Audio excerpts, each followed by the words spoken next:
Hello दोस्तों। जैसा कि कल भी हमने प्रतिशत से संबंधित क्वेश्चन पढ़ रहे थे कि जो प्रतिशत में दे रखा है उसको भिन्न में कैसे चेंज करें या भिन्न में दे रखा है उसको प्रतिशत में कैसे चेंज करें। कल हमने पढ़ा था कि प्रतिशत में दे रखा हो उसे भिन्न में कैसे चेंज करते हैं, वो देख रहा था। और आज पढ़ेंगे हम कि भिन्न दे रखा हो उसे प्रतिशत में कैसे चेंज करें। ठीक है, तो देखो सबसे पहले मैं लिख रहा हूँ कि प्रतिशत पढ़ा कैसे लिखते हैं, या प्रतिशत में से भिन्न और भिन्न से प्रतिशत आप दोनों ही चीज़ सीख सकते हो। सॉरी, जैसे जैसा कि देखो इसमें एक दे रखा है, एक के बराबर मैंने लिखा है 100%। एक का मतलब होता है 100%। जैसे मैं यहाँ लिख रहा हूँ देखो कि आपको जैसे एक को प्रतिशत में बदलना हो तो एक में किसका भाग देंगे, 100 का, तो वो किस में परसेंट में निकलती है, प्रतिशत में निकलती है। जैसे ही 100 का भाग देंगे तो इसमें क्या निकलता है, जैसे ये दे रखा है, सॉरी, कि जैसे 100 दे रखा है, 100%। 100% का मतलब होता है 100, इसमें जब भी 100 का भाग देंगे 100 एकम 100, तो कितना निकल के आता है, 1। यानी 100% का मतलब होता है 1। ऐसे ही देखो 1/2% का मतलब होता है 50%। 1/3 1/3 का क्या होता है, मतलब 33 ही 1/3% होता है। 1/4 का मतलब होता है कि 25%। 1/5 का मतलब होता है 20%। 1/6 का मतलब होता है 16 से ही 2/3%। 1/7 का प्रतिशत 1/7 का मतलब होता है 1/7 भिन्न का मतलब होता है कि 14 से ही 2/7%। 1/8 का मतलब होता है 12 से ही 1/2%। 1/9 का मतलब होता है 11 से ही 1/9%। और 1/10 का मतलब होता है कि 10%। जैसे 1/11 का मतलब होता है 9 से ही 1/11% है। 1/12 का मतलब होता है कि 8 से ही 1/3%। 1/13 का मतलब होता है 7 से ही 9/13%। और 1/14 का मतलब होता है 7 से ही 1/3%। और 1/15 का मतलब होता है 6 से ही 2/3%। ऐसे ही 1/16 का मतलब होता है 6 से ही 1/4%। जैसे अब क्वेश्चन देखो, ऐसे क्वेश्चन आ जाए कि 1/16 का मतलब दे रखा है या 6 से ही 4/प्रतिशत, या क्वेश्चन आ जाए आपके 18 से ही 3/4% को, और उससे संबंधित किसी संख्या को गुणा करने के लिए बोला गया हो। तो जैसे इसमें दे रखा है कि 18 से ही 3/4%, तो इसको मैं क्या करूँ कि 18 से ही 3/4% दे रखा है ना, तो इसको देखो आपको ये याद होगा कि 1/16 का मतलब होता है 6 से ही 1/4%। तो मैं 6 से इसको इसको इसके आसपास गुणा करके देख लूँगा, 36 18 हो रहा है। 18 का मतलब 3 से गुणा किया मैंने, तो 3 से ऊपर इससे गुणा कर दिया तो कितना निकल के आया, देखो 36 18 3 एकम 3, तो 18 से ही 3/4। तो किससे गुणा किया मैंने, 6 से, 6 को 3 से, तो देखो यहाँ कितना निकल के आया, देखो 6 से 1/4 का मतलब होता है 1/16, और 3 से गुणा किया तो ऊपर भी 3 से गुणा कर दो, 3 एकम 3, 3/16 ऐसे निकाल सकते हो आप। ऐसे ही देखो आगे, जैसे आगे और भी थोड़ा सा प्रतिशत और देख लो। अगर आपको ये देखो टेबल दे रखी है ना, ये सब याद करनी होगी ताकि आपके क्वेश्चन इजीली हो जाए। कि जब भी आपको प्रतिशत को देखते ही आपको पता चलना चाहिए कि इसको किस भिन्न में कैसे चेंज करें, या भिन्न में दे रखा हो तो उसे प्रतिशत में कैसे चेंज करें, ताकि आपका क्वेश्चन इजीली सॉल्व हो जाए। तो जैसे आगे देखो कि 1/8 का मतलब होता है कि 12.5% होता है।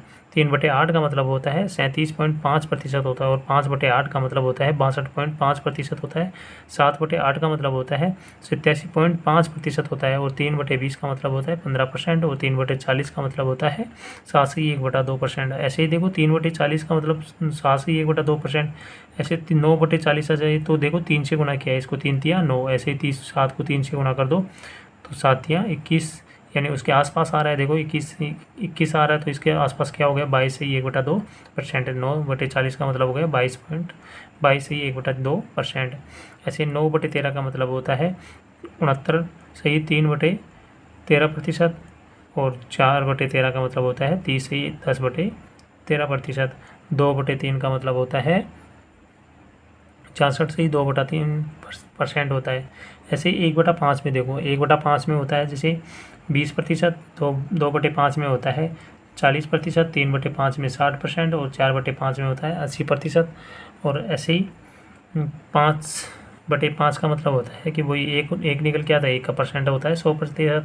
6/5 का मतलब होता है 120%। और 1/5 यानी 7/5 का मतलब होता है 140%। ऐसे ही देखो कि इस इनसे संबंधित क्वेश्चन आ जाए तो आप कैसे हल करोगे उसको।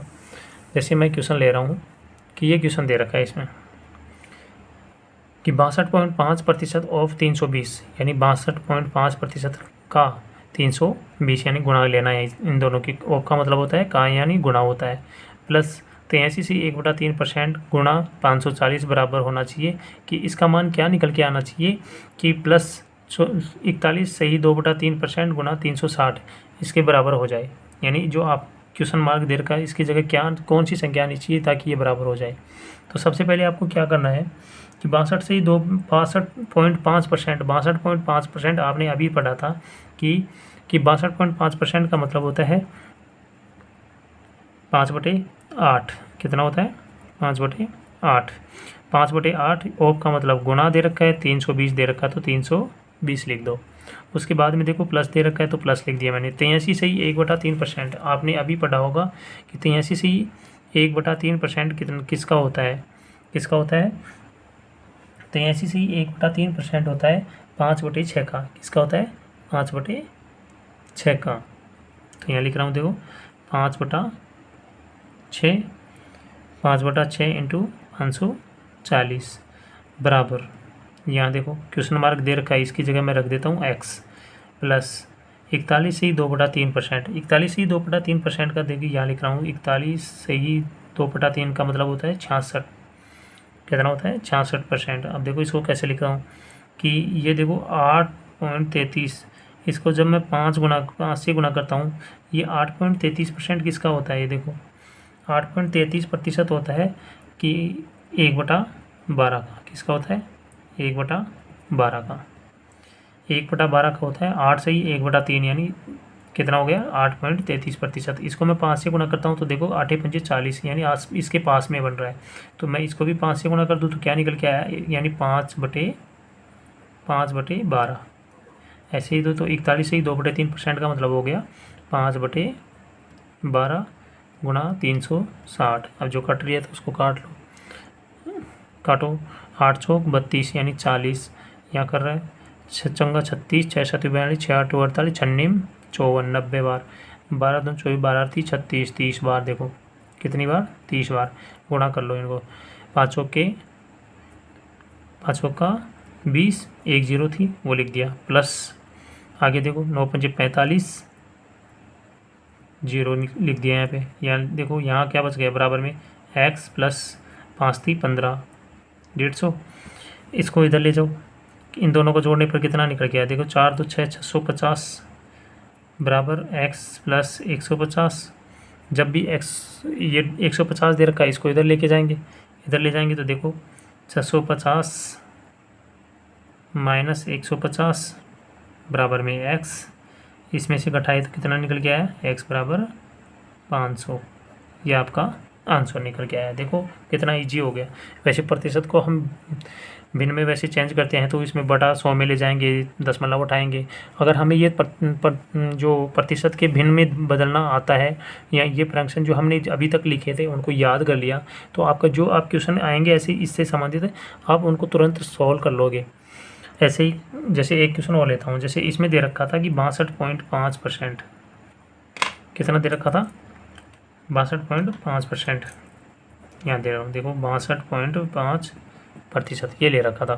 तो 62.5% को देखो कैसे कर सकते हैं इसको हल, कि हमें पता ही नहीं हो तो ऐसे तोड़ सकते हैं कि 50% और ये कितना बच गया प्लस में 12.5%। ये दो टुकड़ों में तोड़ दिया। 50% को हम लिखते हैं 1/2 प्लस 12.5% को कितना लिखते हैं अब आपको पता होना चाहिए कि 1/8 लिखते हैं। तो अब इन दोनों का देखो लेसे लेके कर दो। इसमें जब भी इनका लेसे लेंगे तो कितना निकल के आएगा, दोनों का लेसे लेंगे 8, ये इसको गुणा करेंगे देखो 4 दूनी 8 ऊपर भी नीचे कर देंगे 4 दूनी 8 तो 4 एकम 4 प्लस 1 तो कितना निकल के आया 5/8। तो ऐसे आप हल कर सकते हो। कितना दोबारा देखना कि 50 को मैंने लिख दिया 1/2 और 12.5 को लिख दिया 1/8।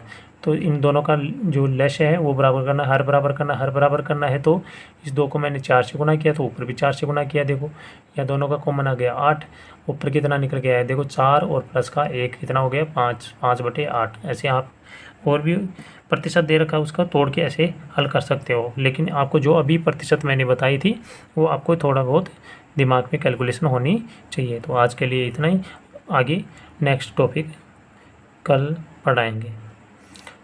धन्यवाद आज के लिए।